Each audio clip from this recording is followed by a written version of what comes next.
루비오가 2026년 5월 20날 수요일 쿠바의 독립기념일에 쿠바인들에게 직접 연설하며 쿠바의 아픈 상처를 건드렸습니다. 그리고 미국의 공식 메시지를 아바나 독재 정권에 대한 정치적 경고로 바꿨습니다. 정권의 허락을 구하지 않고 트럼프 행정부의 국무장관은 공산주의 기구를 우회해 직접 말했습니다. 그리고 수십 년 동안 두려움, 빈곤, 검열, 그리고 깨진 약속 속에서 살아온 국민들을 겨냥했습니다. 워싱턴이 쿠바 국민들을 미국의 적이 아니라 나라를 자기들만의 것으로 만든 엘리트의 희생자로 보고 있다는 점을 분명히 했습니다. 메시지의 힘은 여기에 있습니다. 루비오 씨는 체제 주인들과 협상하러 온 게 아닙니다.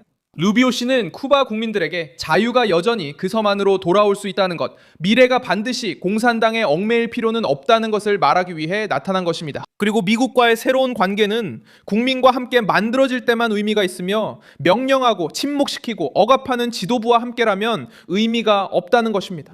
그리고 이제 남는 질문은 피할 수 없습니다. 루비오가 이미 이런 어조로 쿠바 국민들과 직접 대화하고 있다면 트럼프는 과연 쿠바 국민을 독재로부터 해방시키기 위해 무엇을 준비하고 있는 걸까요? 이 모든 이야기를 곧 말씀드리겠지만 지금 바로 채널을 구독하셔야 계속해서 실시간으로 최고의 저널리즘 퀄리티와 밀손 알비스의 신뢰도 기준에 맞는 정보를 받아보실 수 있습니다. 이 메시지는 트위터에 게시되었으며 쿠바 정부가 아니라 일반 시민들에게 직접 전달되었기 때문에 더욱 힘을 얻었습니다. 루비오는 미국 내 쿠바계 공동체 출신이자 트럼프 외교의 수장으로서 발언했습니다. 그는 쿠바의 위기를 도덕적 논쟁의 중심에 놓았습니다. 한편에는 음식, 전기, 돈, 자유가 부족한 채 살아가는 가족들이 있습니다.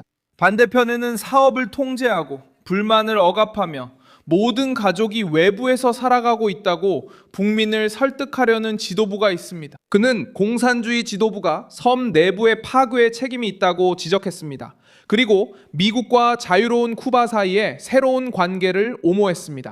가장 강한 발언이 바로 여기 있습니다. 워싱턴은 정권을 강화하고 싶지 않다는 신호를 보냅니다. 정권을 건너뛰고 국민과 직접 대화하고 싶어 합니다. 국무장관은 트럼프 대통령이 새로운 길을 제시하지만 그 길은 공산주의 체제를 거치는 길이 아니며 일하고자 하는 쿠바인들을 통해서만 가능하다고 밝혔습니다. 사업을 시작하고 대표를 선택하고 두려움 없이 불만을 제기하며 정치 엘리트의 허락 없이 살아가는 것을 의미합니다. 이 메시지는 관료, 군인, 그리고 자신들의 특권을 지키면서 다른 사람들에게만 희생을 요구하는 지도자들이 지배하는 섬에서 살아남는 데 지친 사람들의 감정을 자극하기 위해 고안된 것입니다. 루비오 역시 이 발언을 미국의 대쿠바 정책에서 가장 민감한 시점과 연결지었습니다. 루비오. 로이터 통신은 이 메시지가 트럼프 정부가 라울 카스트로에 대한 형사 혐의를 발표할 준비를 하던 날과 같은 날에 나왔다고 보도했습니다. 1996년 사건과 관련된 내용입니다.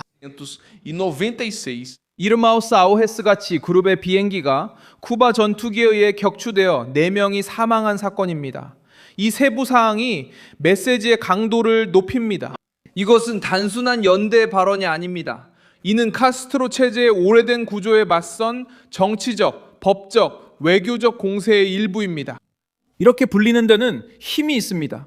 독재는 단순한 말이 아니라 국민이 동시에 두려움을 잃을 때 두려워합니다. 역사는 이미 1989년 동독에서 이를 보여주었습니다.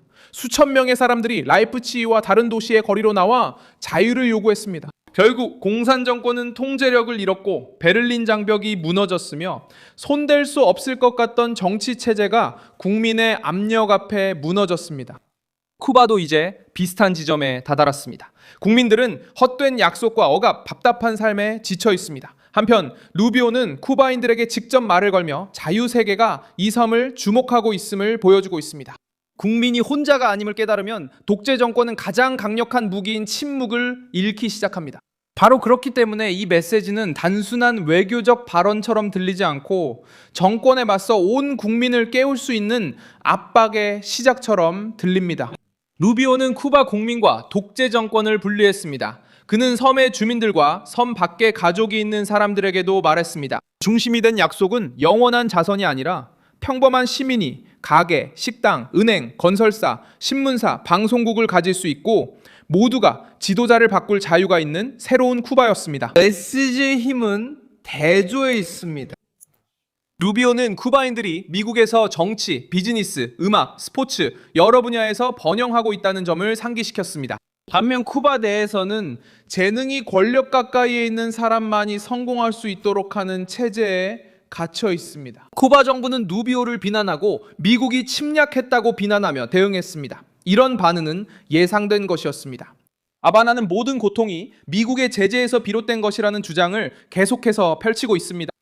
누비오는 독재 정권의 가장 위험한 방식으로 대응했습니다. 논의를 기술적인 영역에서 정치적 책임의 영역으로 옮겼습니다. 숫자, 계약, 봉쇄만을 논의하는 대신 그는 실제로 왜 쿠바 엘리트들은 계속 권력을 쥐고 있고 국민들은 탄압에 의해 계속 침묵하고 있는지 물었습니다. 이 경고는 트럼프와 루비오 본인의 이전 발언들과도 연결됩니다.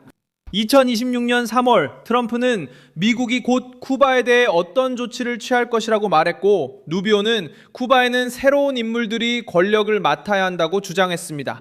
이제 스페인어로 된 메시지는 백악관이 이 노선을 포기하지 않았음을 보여줍니다. 압박은 계속되지만 명확한 전략과 함께 독재 정권의 정당성을 자국민 앞에서 약화시키려는 것입니다. 루비오의 발언은 탱크를 언급하지 않아도 정권에 위협적으로 들릴 수 있습니다. 독재 정권에 대한 위험은 정치적인 내용에 있습니다. 미국 국무장관이 미래는 섬을 지배하는 엘리트가 아니라 국민과 협상해야 한다고 말할 때 워싱턴이 더 이상 아바나를 필수 관문으로 여기지 않는다는 메시지를 전달하는 것입니다. 정보, 두려움, 그리고 의존을 통제하며 살아가는 정권에게 이런 직접적인 소통은 공식적인 내러티브의 중심을 강타하는 일입니다. 트럼프 정부도 쿠바가 극도로 취약한 상태에 놓여 있다는 것을 알고 있습니다. 경제 위기, 젊은이들의 이탈, 공산당의 약화, 그리고 미래에 대한 불신이 더 공격적인 외부 압력에 공간을 열어주었습니다. 루비오 역시 바로 이 틈을 이용했습니다. 이 메시지는 내부와 외부 두 가지 대상을 겨냥하고 있습니다. 쿠바 내부에서는 잊혀졌다고 생각하는 사람들의 심리적 고립을 깨트리려는 시도입니다.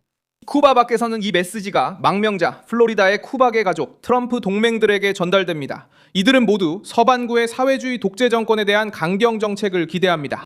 그래서 연설은 경고의 어조를 띠게 되었습니다. 루비오는 단순히 위기에 대해 논평한 것이 아니라 미국이 쿠바 독재 정권에 대해 인내심을 잃어가고 있다고 경고한 것입니다.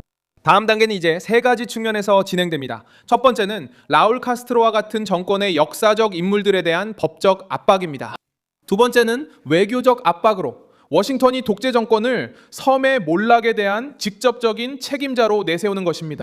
세 번째는 국민에 대한 감정적 압박으로 출로가 있다는 점을 보여주고 미국이 체제의 주인이 아니라 쿠바인들의 동맹으로 보이길 원한다는 점을 강조하는 것입니다. 질문은 독재 정권이 언제까지 쿠바인들 스스로가 이 부름을 듣고 체제 붕괴를 현실적인 가능성으로 받아들이는 것을 막을 수 있느냐는 것입니다. 저는 밀손 알베스 글로벌 국제문제 전문가이며 매일 진실로 여러분께 정확한 정보를 전해드리는 것이 제 목적입니다. 뉴스 링크는 영상 설명란에 있습니다. 이 영상에 좋아요를 눌러주시고 채널을 구독해주세요. 그리고 마지막에는 댓글도 확인하셔서 밀손 알베스 글로벌 커뮤니티와 더욱 활발하게 소통해보세요.